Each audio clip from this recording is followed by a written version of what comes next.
Então, boa noite. Você que está pela segunda vez entrando no ar com a gente aqui através do Facebook da Prensa de Babel para assistir a nossa segunda live do ano, a Sociedade em Pauta. A gente que fez muitas lives no ano passado, né? E demos uma parada em novembro para poder reavaliar algumas coisas, modificou muita coisa de lá para cá e retornamos novamente agora em abril, como foi prometido.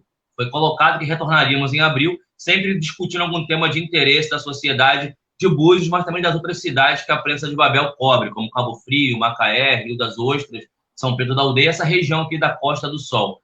Hoje a gente está tendo aqui a presença do prefeito de Armação dos Búzios, Alexandre Martins, ele que nós fizemos um convite já há algum tempo e ele agora pôde reservar um espaço da sua agenda para conversar com a gente. Acabou de fechar aí os 100 dias de governo, que assim, todas as prefeituras do país colocam aí os andamentos, os acontecimentos e as realizações desses 100 dias, né? É bem noticiado por toda a mídia local e externa. Ele vai falar um pouquinho para a gente sobre aí, vai dar mais um resumo sobre esses 100 dias de governo a partir do que a prefeitura tem a apresentar à população e vamos aproveitar a oportunidade para conversar e perguntar a ele alguns temas que estão na boca do povo, que a população de Búzios tem conversado por aí, envolvendo saúde, economia, trabalho, segurança pública, assuntos pertinentes que nunca saem da discussão da população de governo a governo, independente de quem está comandando a cidade naquele momento, são temas que são latentes à existência de uma comunidade, de uma sociedade em um município em convergência, em especial um município como Búzios, né, que tem crescido muito, ao mesmo tempo tão diverso em diversas categorias. Boa noite, Alexandre, obrigado mais uma vez pela presença. Boa noite, Vitor, boa noite a todos que estão nos assistindo, é um prazer, obrigado pelo convite. Tudo chega na hora certa, né? A gente vem correndo para casa e tá, graças a Deus, Deus está abençoando, estamos trabalhando muito. Vocês aí na comunicação, graças a Deus, têm ido muito bem também. Acho que você representa esse papel bem legal de informar. A gente está conseguindo agora uma boa interlocução, né? E isso é importante para passar a notícia correta para as pessoas, para ficarem bem informadas. Parabéns aí pelo trabalho. Agradeço os elogios, prefeito. E, assim, o que você falou é importantíssimo, né? É importante que a imprensa tenha uma interlocução mais fácil sempre com aqueles que detêm a comunicação pública, né? Com o poder público, com a sua linha de comunicação, a gente possa ter, porque quem sai ganhando com isso é a população que tem acesso mais fácil à comunicação, que é um direito constitucional, como a gente sempre costuma dizer aqui na prensa, né? O direito de receber informação. 100 dias de governo, Alexandre. Hoje, na verdade, 104. Por aí, né? Acho que foi sábado, foram 100 dias, domingo, segunda, terça, quarta, quinta, 105 está fazendo agora. 105 dias. Esse é um número simbólico, todas as prefeituras sempre celebram muito esses 100 dias, preparam relatórios, fazem uma comunicação. Eu cheguei a ver uma publicação oficial da prefeitura que mostrava algumas atividades, alguns feitos.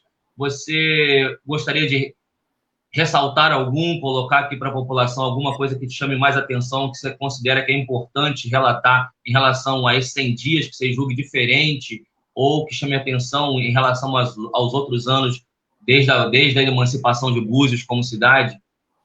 Bom, eu acho importante, Vitor, ressaltar, e para mim foi importante, conseguir dar continuidade e melhorar alguns serviços. A transição de governo, mudança de secretariado todo, é uma coisa muito radical, né? A gente viu na gestão passada aquela dificuldade por problemas jurídicos. Então, eu consegui segurar, manter e melhorar a qualidade de serviço, para mim, eu acho que foi o ponto principal. As obras continuaram andando, mesmo com tanto problema burocrático que a gente tem, de processo, de analisar processo a processo. O meu foco principal foi que a população não sentisse essa virada, para que os serviços não caíssem de qualidade. E aí você vê, por exemplo, uma tenda que a gente tinha antes para a tenda que a gente tem hoje, ali no Covid, nós fizemos ali mais 19 leitos. Então, isso chama atenção para mim, tá?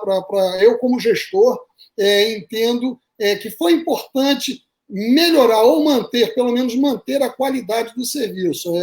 Obviamente, a gente está aí com várias licitações em andamento para melhorar. Eu aqui já falo, por exemplo, da iluminação pública, que está licitando. A gente tem alguns locais que estão escuros, então eu já peço já tenho falado isso nas minhas lives, peço desculpa, já nós vamos colocar esse serviço em andamento para melhorar a eu ia abordar essa questão da iluminação pública que chamou muita atenção nessas últimas semanas, né? Sim, e a gente está atento a isso. Eu agora acabei de colocar a ouvidoria para ter um local específico para a gente poder receber e também transmitir para as pessoas uma resposta das reclamações. Eu acho muito importante, você acabou de citar, do Portal da Transparência, está ali em andamento, está colocando as matérias, às vezes atrasa 1 ou 2 dias, mas a gente está colocando. Fizemos agora a lei da transparência, que está na Câmara, já deve estar aprovando por esses dias na Câmara de Vereadores, isso também é importante. O que eu acho, Vitor, e eu tenho falado isso, falei isso hoje até para uma entrevista também, o município ele não tem só gestão, ele tem que ter credibilidade, as pessoas têm que acreditar na gestão. E eu não estou falando isso na pessoa do Alexandre, eu estou falando isso no órgão público, Prefeitura Municipal de Armação dos Búzios, tem que passar essa credibilidade. Então, eu acho que isso é importante. Prefeito, você falou aqui, eu tenho algumas perguntas a fazer, mas você falou sobre a lei da transparência, exatamente o que seria, porque esse foi um tema muito cobrado ao longo dos governos anteriores, né? Chegou a ter um período ali que o portal da transparência até ficou fora do ar, ele era parcialmente atualizado, inclusive tem uma lei que foi tramitada no passado e ela foi aprovada, que é a transmissão das licitações ao vivo. Eu observei que hoje houve uma transmissão, ainda de forma ali, que me parece ser inicial, né? Mas até então não tinha acontecido, mas agora é lei. O que exatamente trata essa lei da transparência que o senhor cita agora? Ela amplia mais alguma coisa em relação à lei nacional, que já obriga uma maior transparência do poder público em relação às contas e os gastos junto à população? Sim, na verdade, existe até, muita gente não sabe, eu acho que havia um compromisso do município de colocar essa lei da transparência até agora, maio, abril. Eu me antecipei, já mandei no início do ano, está demorando um pouquinho na Câmara, mas já sei que já está andando, já foi a pauta, está encaminhando. A lei da transparência nada mais é do que dar garantia de que as pessoas terão transparência nos atos públicos. Por isso que eu não me incomodo de transmitir licitação, eu não me incomodo de colocar no portal contratação. Eu aqui chamo a atenção dos conselhos, Conselho de Saúde, Meio Ambiente, e eu tenho boa interlocução com todos. Tem que mudar o conceito, Vitor, e aqui eu, como também contribuinte, peço aos conselhos que ajude mais, porque só questionar não adianta. O conselho ele tem obrigatoriedades, ele tem também algumas obrigações que têm que ser feitas. Então, eu fico preocupado quando só há cobrança. Não me incomodo, eu não sou contra a crítica, pelo contrário, eu acho isso um desafio bom a gente ser criticado para melhorar o serviço. Temos vereadores na Câmara que, por sinal, são bons vereadores e chegam para mim, Alexandre, olha, eu acho que isso aqui tem um erro. Isso é legal, porque você tem a oportunidade de corrigir. Então, eu fico preocupado quando, às vezes, tem algumas pessoas, e nem às vezes são políticos, não, tá? Que pegam uma brecha para denunciar, para isso, para aquilo, e não fala com o secretário, não fala no conselho, na reunião do conselho com os secretários, tem que falar para cobrar. Hoje, a gente tem que mudar isso. A gente não está aqui para ser contra a população, ser contra o conselho, ser contra a Câmara. Acho que a gente tem que estar junto para uma cidade melhor. E eu acho que esse caminho a gente começou a traçar agora, sabe? Então, essa é um pouco da minha visão. Eu acho que a lei da transparência vai mostrar que nós temos compromisso com a transparência para trazer credibilidade para o município. Até porque a gente lembra aqui que um dos lemas da sua campanha foi justamente ser um governo participativo. Eu acredito que não há como ter governo participativo se não houver um tato mais próximo sempre do poder público junto a esses conselhos, que justamente são um grande ganho que a comunidade teve quando implantou-se essa possibilidade da população ter os conselhos como órgão fiscalizador e até propositor, né, do que fazer no município, de como utilizar os bens públicos, né? Sim, com certeza. Eu acho que é esse o caminho. A gente está aí com 100 dias, como você falou, Eu brinco que eu já estou pedindo férias, porque é cansativo, é muito trabalho. Ontem eu saí às 4 da manhã, fui a Brasília, cheguei em casa às 11. 8 horas da manhã, eu já estava rodando as obras e atendi na Rasa até quase 3 horas da tarde, que para mim também foi um marco atender na subprefeitura da Rasa. Até deixo aqui, em breve, nós teremos um centro administrativo em Sembrace e eu quero depois levar um para Baía Formosa, para ter a presença do poder público, para eu poder atender a população ali também. Essa subprefeitura na Rasa, ela funciona como um local para poder, de alguma forma, adiantar alguns assuntos, ou realmente quem mora na Rasa consegue resolver serviços e problemas do contribuinte ali mesmo, como se ele fosse a prefeitura? O que eu comecei a fazer, Vitor? Eu comecei a atender ali a subprefeitura, que colocaram a placa na gestão passada, tem que fazer um ato ainda no Legislativo para, de fato, ser uma subprefeitura. Eu chamo de subprefeitura porque a placa está lá assim. O que eu fiz? Eu comecei a atender, mas o que justamente nesse sentido, porque tem que ter uma jurisdição para que isso realmente possa acontecer de forma oficial, né? Que possa gerar realmente um fruto oficial de acionar os serviços públicos por essa subprefeitura, como se fosse a prefeitura mesmo, né? Isso. Ali nós temos o serviço público e a ordem pública. O que eu preciso levar para lá? A Secretaria de Administração com protocolo para abertura de processo, acompanhamento de processo. Para isso, a gente já está tramitando processos eletrônicos para você não ficar movimentando papel e sim o sistema. Então, esse é o próximo passo que nós teremos. Acredito que a gente consiga fazer isso o mais breve possível. E também a finanças. Então, a gente consegue até fazer, Vitor, a ideia é fazer até com totas, de forma eletrônica, para você abrir um processo, tirar uma guia.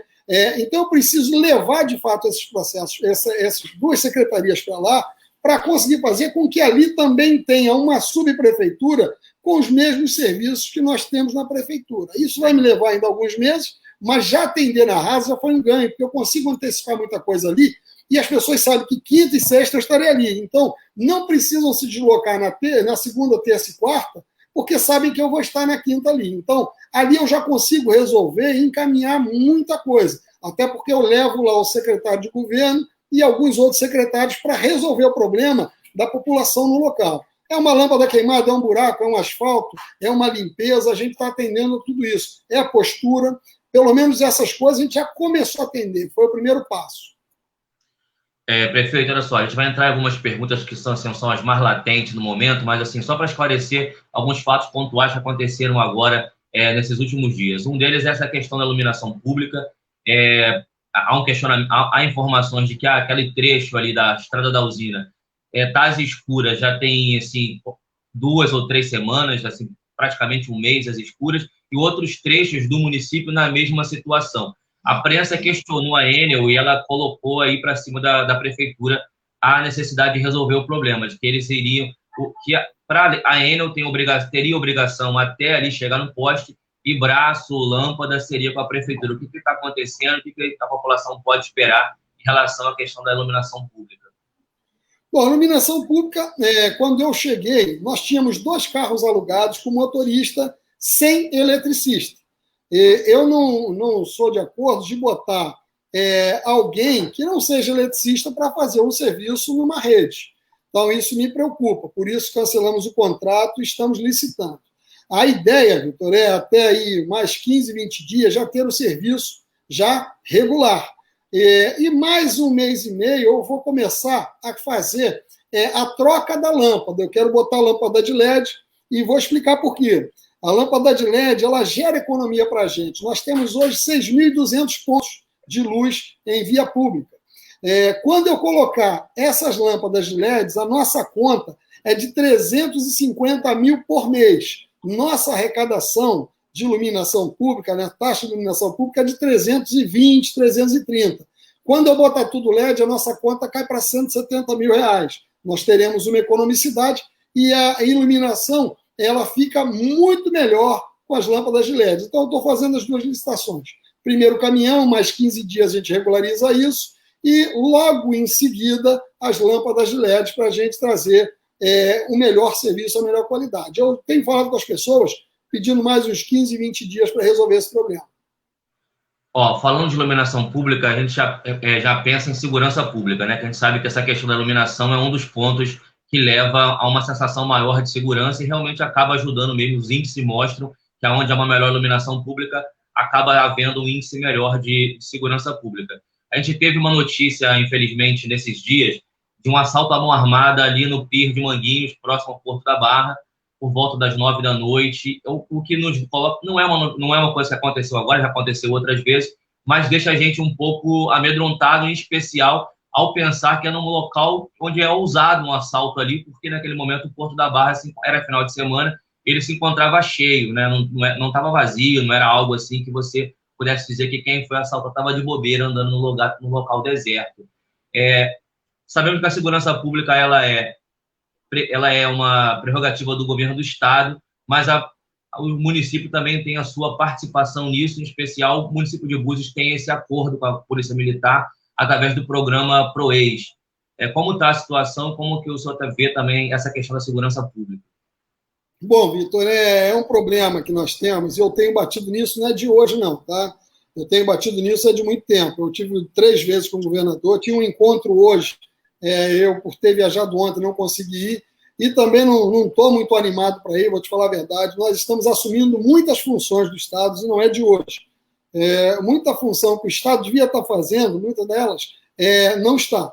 Vou dar o exemplo da segurança pública. Hoje a gente paga o CIPROEIS em torno de 110 mil para ter os policiais que ficam de folga trabalhando na cidade sob o comando da Secretaria de Segurança Pública. Né? Nós temos aproximadamente, às vezes, 6 funcionários que são PMs trabalhando para a gente. Nós criamos o ROMU, que é uma ronda ostensiva da Guarda Municipal que nos ajuda com isso, mas isso não tira a obrigação do Estado. Nós temos 60 guarda-vidas, que é a obrigação do Estado, é do bombeiro. Nós temos a média e alta complexidade, que são as transferências do hospital, que até a gente, às vezes, tem uma necessidade de transferir, o Estado não abre vaga, passamos aí 20 dias quase sem conseguir transferência. Nos últimos 10 dias é que conseguimos. Ensino médio, nós temos o Paulo Freire, que é a função e obrigação do Estado. Então, a gente está acumulando muitas funções do Estado. Se o Estado repassasse o recurso, eu nem discutiria, mas não repassa. Então, a APM tem essa obrigação, o contingente é pequeno. Tive já com comandantes daqui, que é o Madureira, tive também com o comandante 25º, e nós estamos pedindo para que eles enviem para cá mais contingente policial, porque daqui a pouco vai dizer que a segurança pública é a função do município, e a gente está pagando alto. Eu já não sou a favor de pagar CIPROEIS, porque é a função do Estado, e agora a gente está pagando isso também para ter, senão nem isso teria. Então, eu deixo aqui, infelizmente, é a minha posição. A gente está trabalhando, a Guarda Municipal está prendendo até pessoas com tráfico. A gente já viu aí noticiado, você mesmo já noticiou algumas vezes, mas não é a função da Guarda Municipal. A gente está fazendo o que a gente precisa. O ROMU vai ser bom, porque a gente consegue recurso federal para assumir essa parte, aí a gente começa já a receber equipamento, veículo e tudo mais.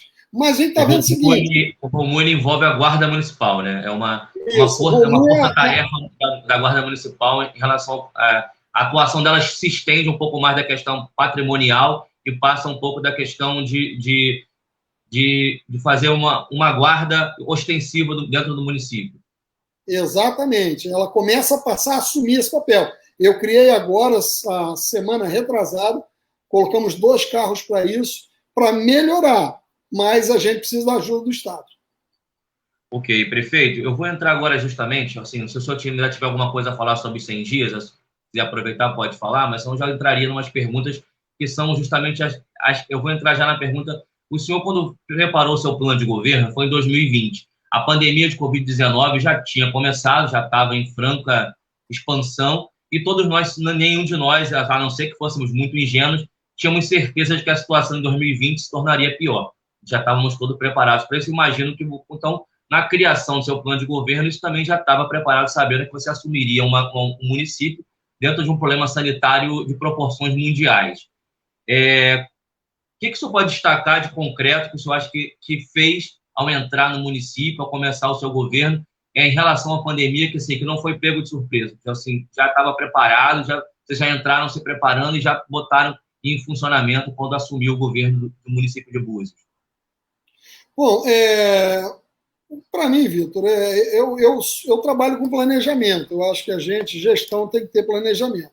Por isso que eu tirei aquela tenda que tinha, consegui economizar R$ 10.000, colocando ela lá para dentro, com ar-condicionado, com gerador, 19 leitos. Nós convocamos e contratamos mais médicos para esse atendimento, porque eu imaginei, todo mundo que eu conheço dentro da saúde falava que depois do carnaval viria isso que veio. Nós não deixamos em nenhum momento de ter fiscalização na rua. Quando a gente deu uma aliviada na barreira, nós fizemos ao contrário. Agora nós começamos a fiscalizar para dentro, você na época até me perguntou, e a gente começou a botar a fiscalização dos estabelecimentos para ter a parceria, porque não adiantava fechar a barreira e a gente detectou que tinha aumentado. Bom, você fecha a barreira, mas aqui dentro é um oba-oba, é festa, é aglomeração. Então nós mudamos naquele momento a estratégia. Eu acho que nós nos desempenhamos um papel melhor do que os outros municípios por conta da fiscalização. Nós temos 3 pontos de atendimento, que é na Rasa, no hospital e na Ferradura. Naquele momento, nós tínhamos, nas UBS, atendimento só para Covid. E isso estava aumentando a nossa demanda das outras doenças. Você tinha reprimido ali um agendamento de consultas, e isso poderia acarretar depois na aglomeração, até dentro de uma policlínica, que foi o que aconteceu um pouco. Graças a Deus nós conseguimos contornar isso. Mas não foi surpresa, a gente está gastando recursos para segurar o momento difícil. Infelizmente está tendo muitos óbitos em todo o país, a gente está batendo 3.000. Eu achei que tivesse uma piora, mas achei que a vacina, Vitor, fosse mais rápida. Aqui já perguntaram aqui nos que estão participando nos comentários, vacinação. A gente só consegue vacinar se o Estado mandar a vacina. Eu ontem questionei... Eu vou chegar nessas perguntas da vacina, porque a gente não tem como fugir, né? Porque, assim, a gente está ouvindo essa questão, né? A gente sabe que estamos com um governo federal deficiente em relação à questão da vacinação, mas todo mundo está sonhando com vacina, né? A gente está dormindo pensando em vacina, acordando pensando em vacina. Mas antes de falar de vacina, prefeito, quantos leitos exatamente o Búzios tem hoje? Hoje nós estamos batendo só para Covid 35 aproximadamente. Isso dentro da tenda e também vocês alocaram outros espaços ali dentro do hospital municipal? Nós temos onde era o trauma, nós temos Covid, temos na tenda, temos Covid. Aproximadamente isso, porque na semana do feriado nós aumentamos mais 10. Então, devemos ter aí uns 20 respiradores ou mais um pouquinho. Mas também aqueles... Desses aí, quantos mais ou menos com respiradores? Alguns com respirador, outros não. Uma porcentagem, pelo menos, de respiradores? Aproximadamente 23. E com monitor, quase todos. Agora, ainda na questão do Covid-19, e antes de chegar na questão das vacinas, assim, é uma pergunta assim, eu recolhi perguntas ao longo da semana, e no caso dos servidores públicos que estão na linha de frente, eu tenho uma informação vinda dos próprios servidores de que eles não estariam recebendo os adicionais de salubridade e periculosidade. Isso aí, assim, algo que a gente pensa, assim, justamente por estarem ali muito mais expostos à contaminação ao Covid-19, porque não tem como se isolar, eles estão trabalhando justamente ali diretamente no combate ali direto a essa questão do Covid. Como está essa questão, prefeito? Eles realmente não estão recebendo essa questão tanto a salubridade quanto a questão de periculosidade, ou está para acontecer? O que está acontecendo exatamente nesse sentido? Bom, me passaram isso semana passada, eu mandei levantar. Se não estão recebendo, é porque o governo passado não colocou para receber. A gente está levantando isso. Por quê? A grande reclamação que nós temos é que quem trabalha no hospital já de muito tempo está recebendo bem menos do que quem trabalha na tenda do Covid. Então, tem um disparate salarial. Se você perguntar a alguns que trabalham lá dentro, para os que trabalham no Covid, você vai ver isso. Com os médicos, nós tínhamos enfermeiro e médico recebendo menos 20% desde o ano passado. Nós não estávamos conseguindo contratar médico porque o nosso salário era um dos mais baixos da região. Então, a gente aumentou o salário do médico. Quanto à insalubridade e periculosidade, eu já mandei levantar, já tenho processo para isso. O problema é que muita coisa ficou para a gente. Eu vou te dar um outro exemplo. Além disso, de eles estarem reclamando que não estão recebendo, quinquênio, em 8 anos, não pagou nada. Vai estourar para mim. Então, tem muita coisa, tem vários contratos que ficaram sem empenhos para eu pagar agora. Fora o Busesprev, que nós temos 8 milhões de dívida do governo passado, que eu agora estou parcelando para zerar meu cálculo para poder receber recursos. Então, eu ia guardar o Busesprev um pouquinho para frente, mas já que você já tocou nessa questão aí, como está essa questão do Busesprev, que é preocupante, né? Justamente ali a segurança que o servidor público tem de que ele vai se aposentar, que ele vai trabalhar, vai servir o município de Búzios, e parece que, eu não vou afirmar, porque não tenho dados para isso, de que teria um rombo, mas há uma preocupação grande aí em relação a como está esse fundo de manutenção da aposentadoria dos servidores de Búzios, não tem?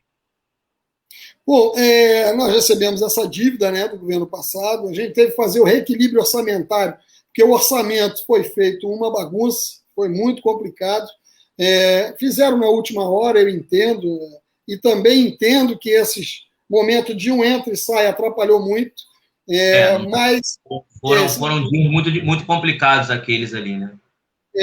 Mas o meu orçamento está muito doido, porque, por exemplo, eu tenho 7 milhões aproximadamente no fundo de meio ambiente, de fato em dinheiro, mas no orçamento eu não tenho. Então, eu estou tentando dar essa reequilibrada, passou na Câmara agora, eu estou acertando o Busesprev deste ano, que estava atrasado por conta do orçamento, e estou pedindo um parcelamento desse quase 8 milhões que o governo passado deixou para a gente começar a pagar continuamente para ficar em dia.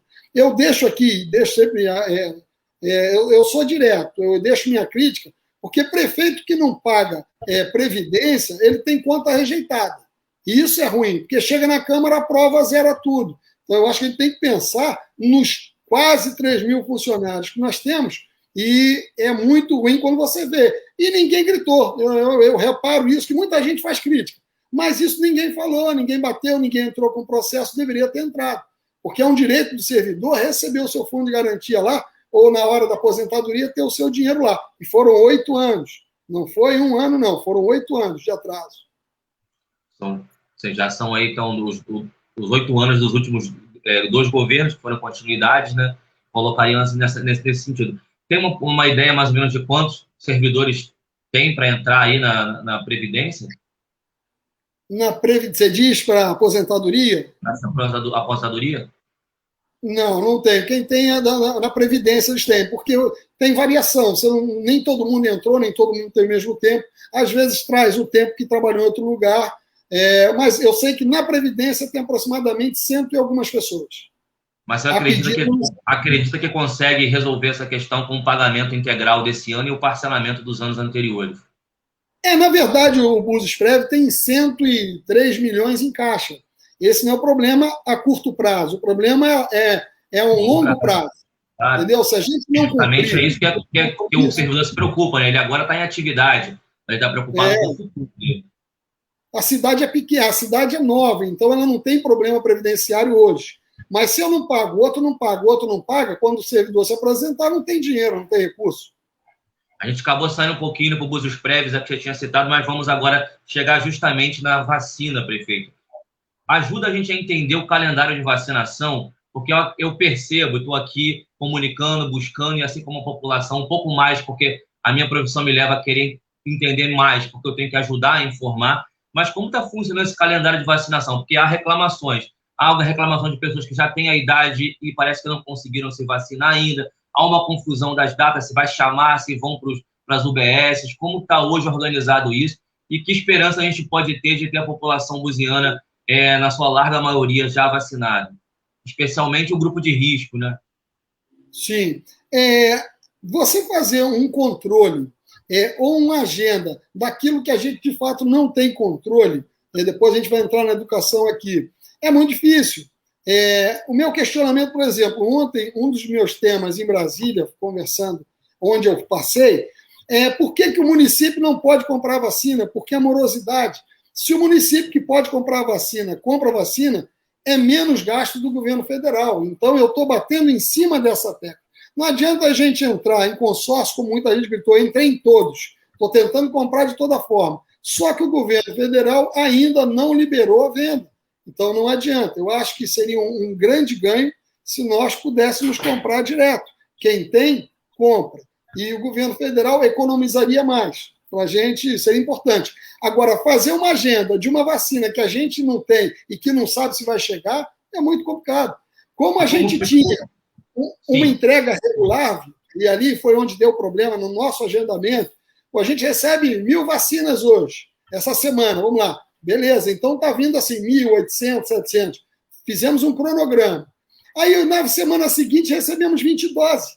Mudou tudo. Aí a gente teve que tirar aquele cronograma porque não houve continuidade das vacinas chegando para o município. Aí embolou tudo. Assim, agora, sim, nós vamos agendar, vamos ligar e vamos chamar as pessoas para vacinar.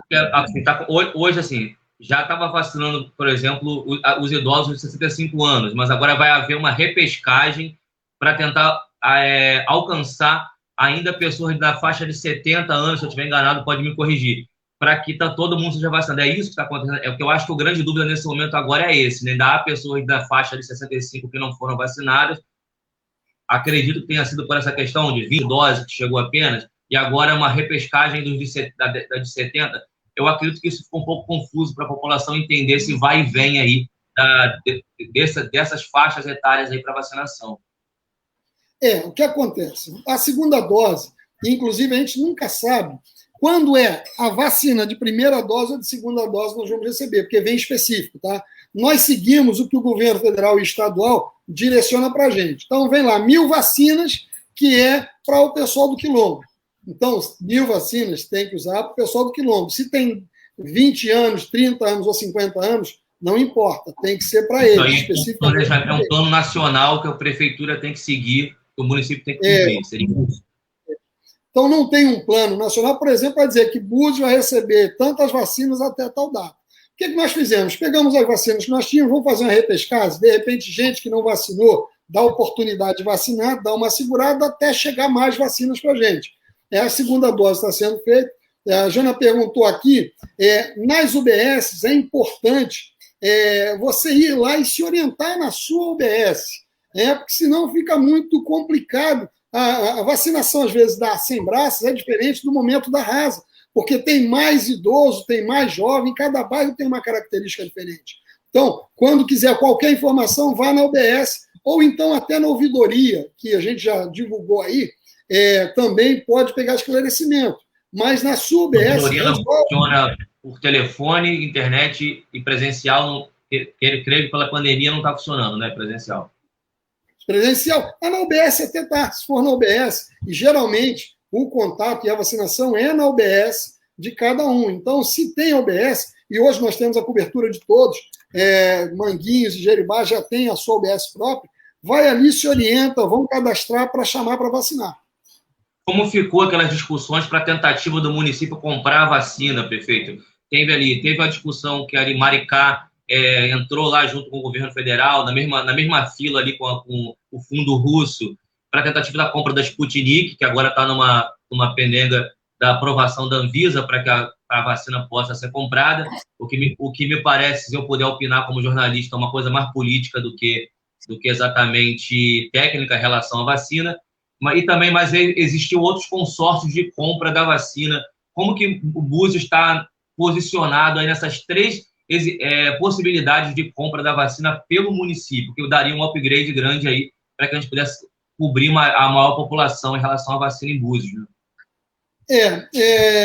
Eu entrei em todos os consórcios, Vitor. Nós entramos no de Maricá, nós entramos na região dos lagos, nós entramos no do Nordeste. Eu tive pessoas lá essa semana oferecendo a vacina que já está no Brasil, mas o governo federal tem que liberar a compra das vacinas pelo município. Não tem como a gente comprar vacina e metade delas, e se a gente pudesse ainda o faria, mas não tem ainda a liberação da venda dessas empresas, porque elas são obrigadas, primeiro, a vender para o SUS. Então, o momento que liberar, e é o que você bem falou, desde o início, eu entendi que todos os prefeitos, eu estou no consórcio A, B e C, isso traz uma esperança nas pessoas, e, na verdade, a gente sabe que não é assim. Depende do governo federal liberar para que a gente possa comprar as vacinas. Ainda sobre vacinação, a gente não pode deixar de entrar num tema polêmico, mas eu acho que é a sua oportunidade de poder esclarecer isso. O que aconteceu exatamente ali naquela questão da vacinação de servidores ligados à Secretaria de Turismo, que a alegação da Prefeitura nós já sabemos, e nós já publicamos essa informação, de que seria porque eles trabalham na linha de frente, no caso, na conferência dos QR Codes das barreiras sanitárias, né? Os QR Codes, que a gente vai chegar nessa discussão também de QR Code, porque ele foi uma coisa muito importante aí que já está sendo copiado, e certamente copiado por outros municípios. Porque não só servidores da Secretaria de Turismo, mas de outros setores do município, que não exatamente da saúde, foram vacinados. Aí assustou a população, porque algumas dessas pessoas estavam bem abaixo aí da faixa etária preconizada pelo Plano Nacional de Vacinação. O plano de vacinação, e aí até o doutor Marcelo já falou aqui na live comigo, você repara o seguinte, até o feriadão, ninguém do turismo foi vacinado. Quando vem feriadão, que a gente precisa montar uma equipe na barreira e uma equipe da Secretaria de Turismo, que a gente teve que apertar mais, Vitor, aí sim, por estar na linha de frente, como a legislação permite e às vezes até obriga que tenha vacinação, eles foram vacinados. Mas você repara o seguinte, já está vacinando há tempo. Em nenhum momento eles foram vacinados, só quando foi feriado, que precisávamos colocá-los na escala, representando a Secretaria de Turismo para ser vacinado. E aí não teve jeito, teve que vacinar. Muita gente não sabe, a Guarda Municipal, parte dela foi vacinada porque trabalha nas unidades de saúde, então foram vacinados também, só que não deram notoriedade. Quer dizer, o turismo lá, como deu notoriedade, todo mundo bateu. Mas hoje, por exemplo, você vai ver gente sendo vacinada do Quilombo que não tem idade, e não deu tanta repercussão. Então, às vezes, a repercussão até política foi lido, se você pegar a lei, diz que tem que vacinar, e eu deixo claro, a gente é transparente, vacinou errado, a gente vai chamar atenção, vai fazer o procedimento que tiver, se é um processo administrativo, como já fizemos alguns, e a gente não dá notoriedade, médico que não está atuando, a gente vai em cima, abre o processo, se tiver que abrir, fazer algum processo mais grave, porque a gente precisa do funcionamento da cidade. Hoje, por exemplo, eu pedi que colocasse livro de reclamação no hospital, nas unidades básicas de saúde, para que a gente tivesse a população anotando lá nome, telefone e a ocorrência que teve. Então, até deixo aqui, de primeira mão, se você teve uma intercorrência dentro de uma unidade de saúde ou em qualquer outro lugar, eu quero que você coloque lá a reclamação, porque nós vamos passar nas unidades para saber o que aconteceu e ligar para a pessoa. Até para o funcionário público entender que também é fiscalizado. Então, isso para a gente é importante. Agora, sim, só para abrir um parênteses antes da próxima pergunta, a informação foi publicada agora nas redes sociais da Prefeitura, que eu tive acesso aqui, é que idosos com 65 anos ou mais, vou aproveitar que tem uma audiência aqui para dar essa informação, serão vacinados nesta sexta-feira, dia 16, e segunda-feira, dia 19, em Búzios. Então, vocês anotem aí. Essa aqui? Já está aqui, já chegou para mim aqui no grupo da redação da prensa. Agora sim, agora é ir lá, vamos lá. Então, onde, prefeito? Vai todo mundo para lá vacinar, tá? Chega lá, agora é sexta-feira, segunda-feira, todo mundo aí, já idosos com 65 anos ou mais, serão vacinados, né, nesses 2 dias aí, sexta e segunda-feira, nas UBSs, né? Tem mais algum outro equipamento público, além das UBSs, que acontecem as vacinações? Deixa eu te passar uma coisa. Para poder orientar as pessoas. Para esclarecer, a Secretaria de Saúde está ligando para as pessoas que se cadastraram para ir na unidade de saúde. Então, não vá na unidade de saúde sem ser chamado ou convocado. Tá? Está chamando quem está cadastrado. Então, está ligando. Por quê? Qual é o outro problema que nós temos na questão de vacinação, Vitor? Cada frasco tem 10 doses da vacina. Então, abrir o frasco tem 6 horas para vacinar. Então, qual é a ordem? É não deixar perder a vacina de jeito nenhum.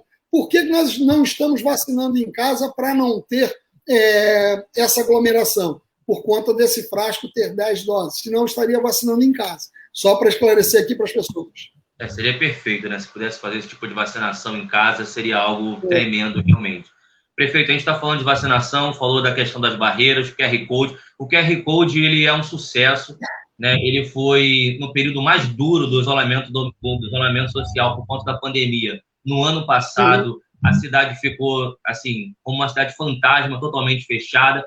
As questões que a gente sabe que aconteceria, nós estamos querendo proteger as vidas, mas comércio fechado, postos de trabalho fechados, isso começou uma cidade que vive quase que exclusivamente do turismo, começou a sofrer, isso que não tinha nenhum plano assim, como depois acabou se tornando evidente, alguns municípios que cuidaram melhor dos seus royalties, não tinha nenhum plano emergencial em relação de auxílio financeiro para a população mais carente e muito menos para manutenção dos negócios. O QR Code foi uma sugestão da Associação Comercial e Empresarial de Búzios, que foi acatado pela prefeitura naquele período, né, no governo anterior ao seu, e que funcionou ali como uma forma de controle de entrada para que pudesse acontecer algum tipo de fluxo turístico e, com isso, a gente poder manter a economia aquecida de alguma forma, tendo algum controle sanitário também, né, já que seria ali um grupo reduzido que poderia emitir esses QR Codes. O senhor manteve, hoje Arraial do Cabo já faz igual, já há outros municípios estudando a colocação desse QR Code como ferramentas, só que durante esse super feriadão que aconteceu aí no município do Rio de Janeiro, na verdade deveria ter se chamado de quarentena, mas erroneamente o prefeito do Rio chamou de super feriadão, que levou todo mundo já a estar no clima de feriado. Niterói fez também. O senhor colocou um decreto e só o setor hoteleiro podia emitir o QR Code. Nesse momento agora já foi flexibilizado para que as agências de turismo possam também emitir o QR Code, mas a gente sabe, eu não vou, assim, acompanho de perto isso, a gente está com um grupo de comerciantes e empresários assim, gritando por socorro na questão econômica nesse momento. Vai haver flexibilização também para que bares e restaurantes possam voltar a emitir, também pessoas que fazem aluguéis das casas, claro, acho que estão cadastradas e seguindo as normas do município para isso. Vai haver uma flexibilização para que mais pessoas possam emitir esse QR Code de entrada no município de Búzios? Bom, Vitor, sim, já tem me perguntado, eu tenho respondido, mas vou lembrar aqui mais uma vez, o meu termômetro, Vitor, é a saúde. Se eu tenho os meus leitos sendo ocupados e está aumentando, vamos dizer assim, hoje não está, graças a Deus. O pior foi no período desse feriado aí, onde nós tivemos que restringir o máximo. Eu digo que não restringi mais que os demais, porque eu não fechei praia para caminhada e para banho, nem para comércio. O comércio continuou. Sei que é ruim quando você não tem mesa e cadeira na praia, não vende-se quase nada. Mas para manter a cidade aberta, eu até fugi da recomendação do Estado e também do Ministério Público, que, graças a Deus, nos ajudou nesse momento, entendendo que a gente tinha o controle para não precisar fechar a cidade. Eu sou radicalmente contra o lockdown, fechamento total. Esse equilíbrio a gente vem tendo desde o início do ano, graças a Deus. Me colocaram, nossa cidade foi colocada na bandeira vermelha desde o feriado, por pouco não ficamos roxos, graças a Deus a gente conseguiu se safar disso, mas ela ainda está vermelha. Eu estou soltando aos poucos os QR Codes para a gente vir evoluindo aos poucos e também sentir como é que está a evolução da pandemia na cidade. Me preocupa a ocupação do hospital e não poder atender as pessoas, porque o gasto está aumentando muito. A medicação, a folha de pagamento, por conta de ter um hospital anexo ao nosso hospital. A verdade é essa. E depois que eu entrei, não houve repasse nenhum para a Covid. Teve ano passado 3 milhões e pouco, mas não ficou absolutamente nada no caixa para a Covid, e hoje nós temos um aumento e estamos arcando isso com o nosso recurso. Então, vou liberar para restaurante. Essa pergunta é importante, prefeito. Não está havendo repasse do governo federal em relação à ajuda do Covid, e pelo que preconiza o SUS, quando atendemos pessoas de outras cidades, o município, de alguma forma, deveria receber também um repasse por isso. Isso está acontecendo também? Não. A gente tem uma pactuação, e aí eu vou voltar um pouquinho de novo. Se você não abastece o sistema, você não recebe desse paciente. Nós temos um teto, que é um limite da nossa cidade, 40 mil habitantes, então a gente atende muito mais do que isso. Essa semana está na nossa conta aí, mais de 4 óbitos de pessoas que não são da nossa cidade. Essa semana foram 2 óbitos de fora da nossa cidade, mas quando morre aqui, diz que é de Búzios. Então, infelizmente, a gente passa por esse problema. Por isso, nós tivemos que fazer uma barreira melhor. Mas aí, se a pessoa não for de Búzios, ela pode até contar por um erro de conta do Estado, mas tem que recorrer, porque o correto é contar da cidade que a pessoa mora, não é isso? Porque, por exemplo, se uma pessoa de Búzios morre no Rio de Janeiro, ela vai ser contada como uma morte em Búzios, não uma morte no Rio. É algo... Não, sim, se for de Búzios, sim. Se for de Búzios, sim, mas o que nós transferimos. Mas quando está em nosso hospital, morreu no hospital, acaba computando para a cidade. Você diz como se espalha a notícia de que morreu alguém no município de Búzios, né? A gente atende como morte. Isso. Emergência, a minha determinação é atender a todos. Tem que atender, é obrigação por lei. Na semana teve um médico que não atendeu, a gente chamou a atenção, tem que atender. Não pergunta de onde é, chegou no hospital, tem que atender. Para mim, isso é fato. Tá? Agora, o QR Code nós já estamos liberando aos poucos, já ampliamos, como você falou. Acredito que até semana que vem regularize isso. Qual foram os critérios para que a gente entrasse em bandeira vermelha? Que expectativa você tem que a gente volte para a bandeira laranja, que eu imagino que é o que seria necessário para essa flexibilização maior, tanto do QR Code quanto de algumas outras medidas restritivas que estão dentro do município hoje? Nesse caso da bandeira vermelha, Vitor, quem nos colocou foi o Estado. Eu realmente não sei que critério. Acredito que é o critério de quantidade de leitos que eles tenham de UTI e de movimentação na cidade. Mas esse critério que o Estado usa, eu não tenho. Até fui pego de surpresa quando vi no jornal que nós estávamos em bandeira vermelha e o resto todo estava em roxo. Então, isso me preocupou. Hoje nós estamos com alguma ocupação de leito considerada baixa? Graças a Deus, sim. Ok. Prefeito, ainda dentro dessa questão do Covid, que ela é bem extensa, mas também dentro da parte econômica, o QR Code é uma ação, né, para que a economia possa dar uma aquecida, dar uma circulada, mas ainda assim os problemas sociais causados desde o ano passado até aqui são gritantes. Uma ação que foi feita do governo anterior e que o senhor manteve é o auxílio de alimentação dos estudantes, que na verdade, os estudantes, nós sabemos, é uma realidade nacional, a grande parte dos estudantes tem a merenda escolar como a sua alimentação. Aquilo ali colabora muito nas famílias de todo o país que tem seus filhos em escola pública para que eles tenham a garantia de alimentação. Quando isso aconteceu, isso causou um impacto muito grande na população. Nós discutimos muito isso aqui na prensa, né? Como que a pandemia mostrou diversos níveis de pobreza. Né? Não somos pobres no mesmo patamar, pobrezas maiores em níveis mais profundos de pobreza. O senhor manteve... tenho certeza que os pais que estão assistindo agora gostariam de saber, vai se manter esse auxílio para os alunos caso as aulas presenciais não retornem, porque a merenda só vai acontecer caso retorne as aulas, que eu não vejo muita possibilidade nesse momento. Como vai se manter essa questão do auxílio para os alunos, esse auxílio focado para a alimentação, né?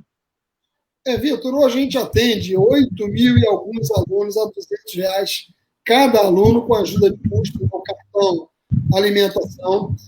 A cidade está investindo nisso por mês 1.560.000, fora a ajuda dos universitários, que é de R$300. É um gasto alto, a gente sabe que é necessário nesse momento. A gente está trabalhando para fazer também o kit escolar de merenda, que é pelo PNAE. É um problema que nós temos, que o PNAE ele não é abastecido há 3 anos, não é um ano só de pandemia, não. Nós paramos de receber o repasse do PNAE por conta de não abastecimento do sistema. Nós estamos aí resolvendo algumas coisas da educação no governo federal por conta de não abastecimento do sistema. Isso quer dizer o quê? Você não vai receber recurso. Não recebendo recurso é muito mais complicado. Mas a ideia é manter, não sei se consigo manter nesse valor, mas a ideia é ajudar, inclusive com o desenvolvimento social, também preparando para alguma ajuda extra. É impossível, eu falei isso até de um projeto, falei com o vereador Mucu, dar ajuda de R$1.000 ou R$500 por pessoa. E isso sairia num custo de mais de 120 milhões por ano. Tá?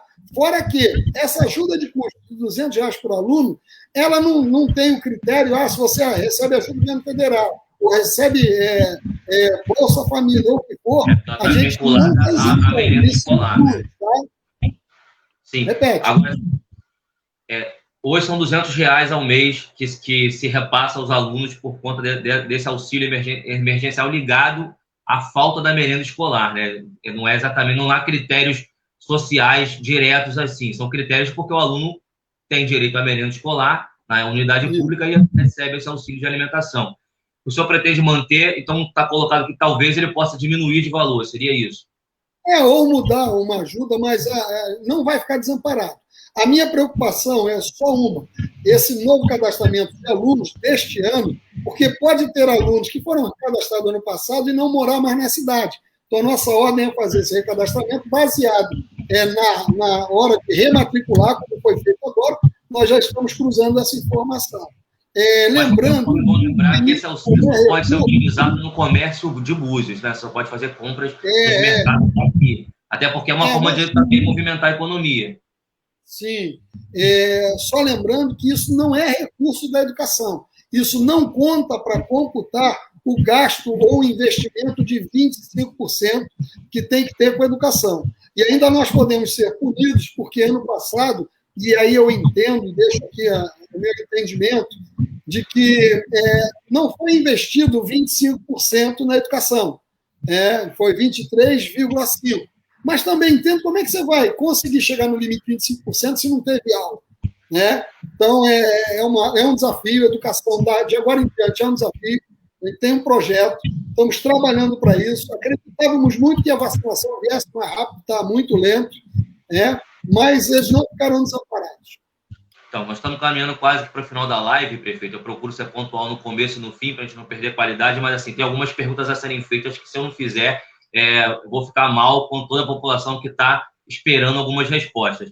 Ainda na área da preocupação social com viés econômico, a gente não tem como não falar. Assim, nós publicamos uma matéria ontem aqui na prensa sobre o Búzios Tem Fome e damos alguns dados vindo de um grupo, que é um coletivo organizado durante a pandemia, já em 2020, que é o Quarentena Búzios, que chega-se a pedidos de colaboração de alimentos das famílias de Búzios, chega de 8 pedidos por dia. Uma população de 40 mil habitantes, isso é desde março, tá? Esses pedidos aumentaram desde março até aqui, cerca de 8 famílias por dia pedindo que esse grupo consiga ajudar eles com cestas básicas. Isso é bem alarmante.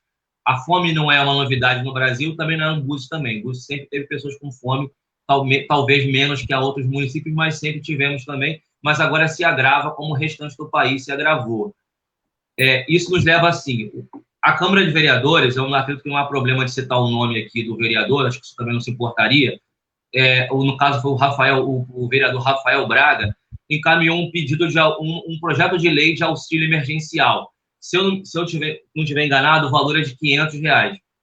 Ele depende da sua sanção para que ele passe a vigorar. Esse seria exatamente para atender o trabalhador autônomo, esse que certamente está sem poder trabalhar, vive do dia a dia, ele precisa trabalhar e receber, ele não tem não tem a CLT, não tem direitos trabalhistas para caso ele fique desempregado, esse tipo de auxílio.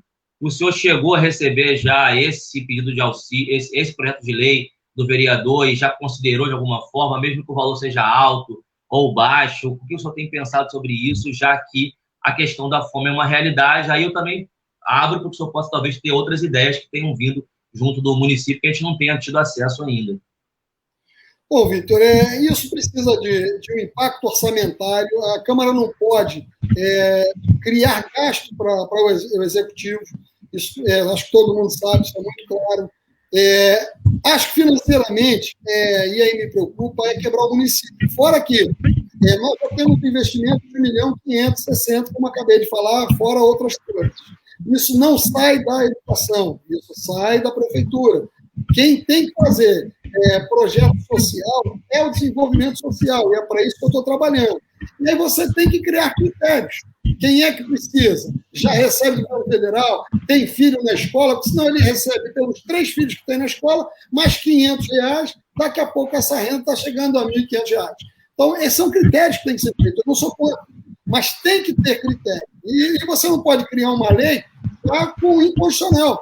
E aí eu digo que aí você vai falar que, para mim, é aproveitador político, de fazer política em cima da desgraça dos outros. Que eu também não posso parar de ajudar os alunos que têm necessidade, que a mãe tem 2, 3, 4 filhos, eu tenho vários amigos que nesse momento passam por esse negócio, por esse problema, para pagar um autônomo que, por conta do momento de trabalho, e eu fui o município que menos fechei.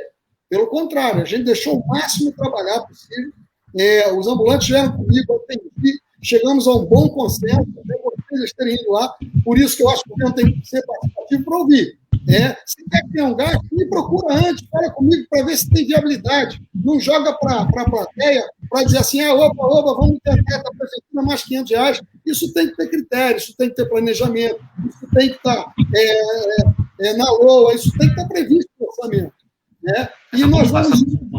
É uma colocação importante que o senhor coloca, então, a questão de que esse orçamento para fazer um auxílio como esse sairia do próprio cofre público da prefeitura.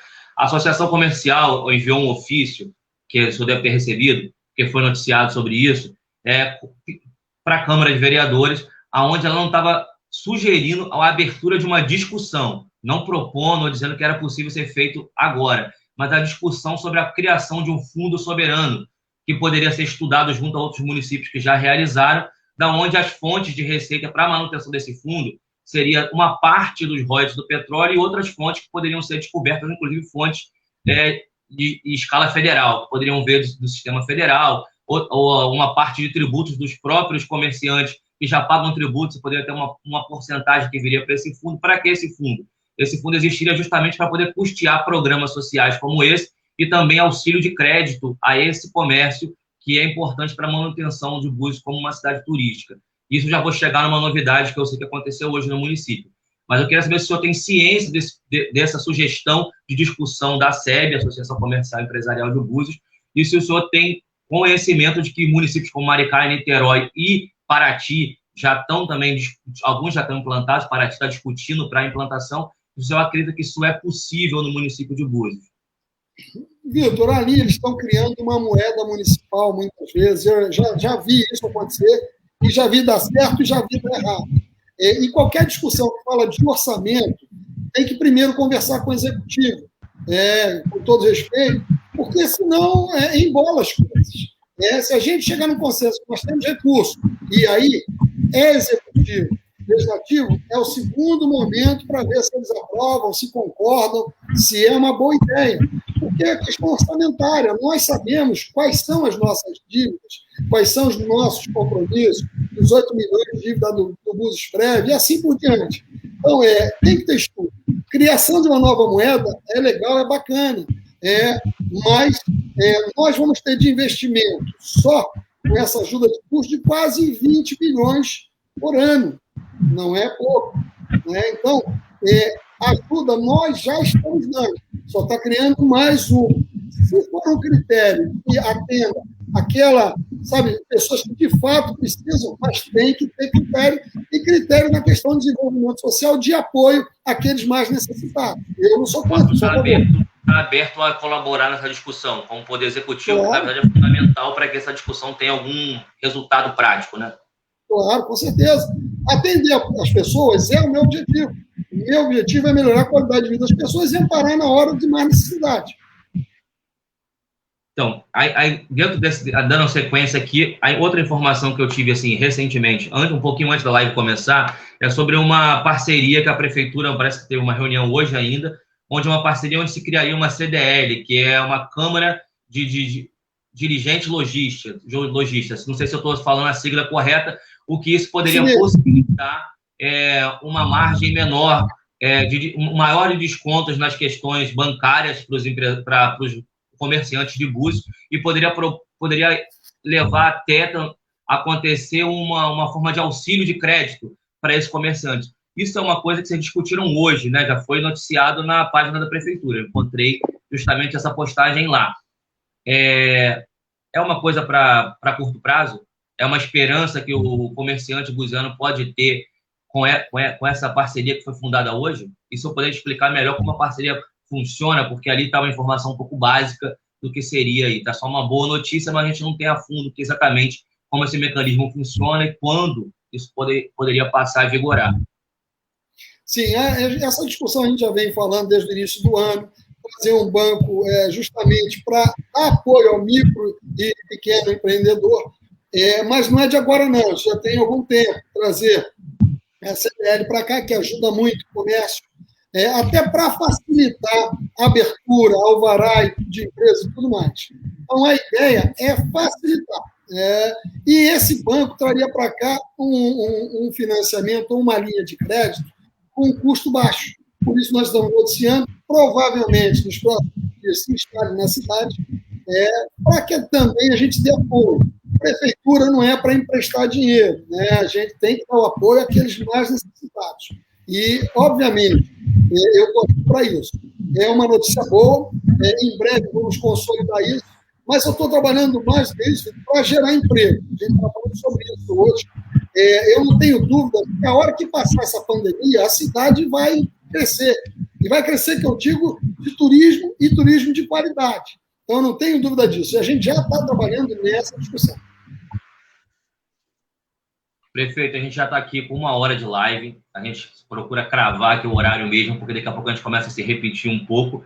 Mas a maior parte dos comentários estão girando em torno dos temas que nós estamos discutindo aqui. Mas eu recebi um pedido para perguntar sobre o concurso público. Isso aí, assim, entra governo, entra e sai governo. Essa discussão sempre acontece. Ainda há alguns a serem chamados do concurso anterior e já há uma perspectiva para a abertura de um novo concurso. Eu sei que nesse momento de pandemia eu acredito que isso não vai acontecer, mas não pode tirar isso da discussão e nem muito menos da linha de frente de uma possibilidade de ter um setor público cada vez mais organizado, um setor público cada vez mais profissional. A gente sabe que passa pelo concurso justamente porque traz aqueles que estão aptos a atuar naquelas esferas que a prefeitura tem deficiência hoje, né? Sim, está nos nossos planos o concurso público. Esperava ser esse ano, por conta da pandemia, estou achando difícil, mas a gente está andando com o processo. Tá? Abertura de licitação para ver qual empresa, fundação que vai fazer, eu não abro mão de que seja via licitação, tá? O mais transparente possível, mas é necessário. Não sei se você reparou, nós já começamos a chamar as pessoas do concurso que ainda tinham direito de entrar de 2012, estamos fazendo isso de uma forma gradativa, até porque tem serviços que hoje não tem mais, tem serviços que hoje não tem necessidade para chamar, para ficar parado, é mais gasto para o município. Então, eu tenho que sempre olhar a economicidade. Foi colocado aqui pelo Alexandre Verdade, que era aqui, falei sobre isso essa semana.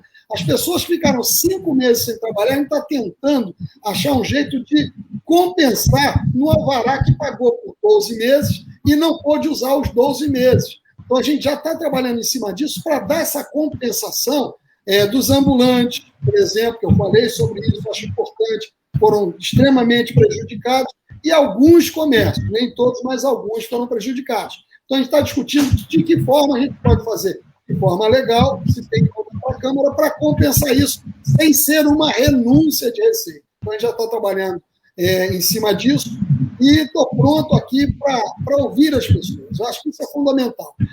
Você presenciou, nós tivemos alguns diálogos com a Associação Comercial, que foi e tem sido de extrema importância, com a rede hoteleira. Quando eu fui, antes do feriado, ter aquela ação mais restritiva, chamei todos eles que vieram de pronto no mesmo dia, fizemos uma reunião rápida e falei, eu sou contra fechar praia, sou a favor disso, disso, disso. De acordo? Todo mundo de acordo.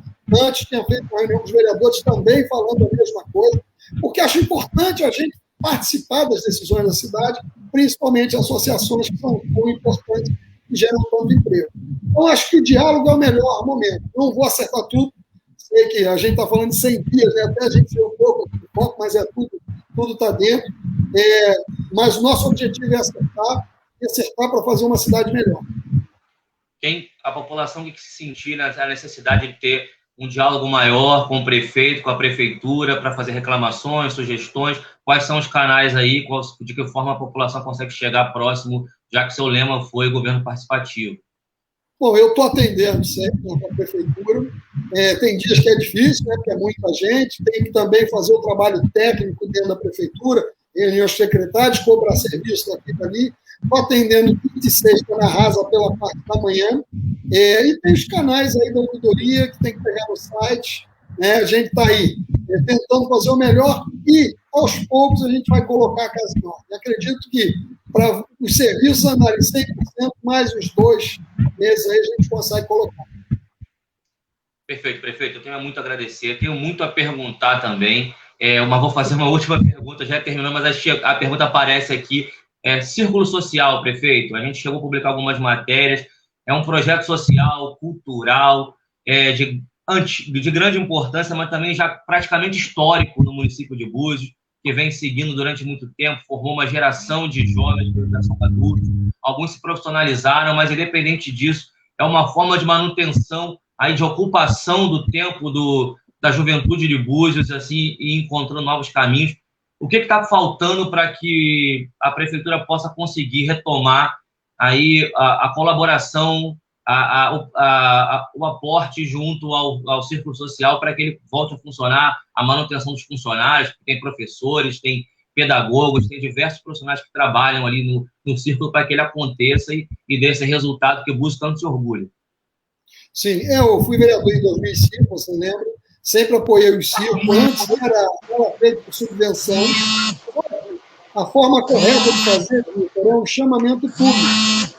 Até falei com os vereadores que no orçamento, e já está, a gente vai corrigir isso no ano que vem, o orçamento que eu peguei, diz que é destinado para o círculo de criação. Na verdade, é destinado para esse tipo de atividade, onde o círculo de criação, num chamamento público, ele se coloca à disposição para dar essa aula, para fazer essa atividade. Nós estamos preparando, só para lembrar, essa semana, eu paguei os 3 meses que estavam atrasados, finalizando o processo do ano passado, e agora a gente vai abrir para fazer um chamamento público para voltar à atividade. Mas eu me preocupo porque, para voltar à atividade da escola de circo, a escola pública também tem que voltar. A gente vai fazer alguns ajustes, em breve a gente está fazendo esse chamamento aí para voltar com as aulas. Espero que volte ao normal de vez.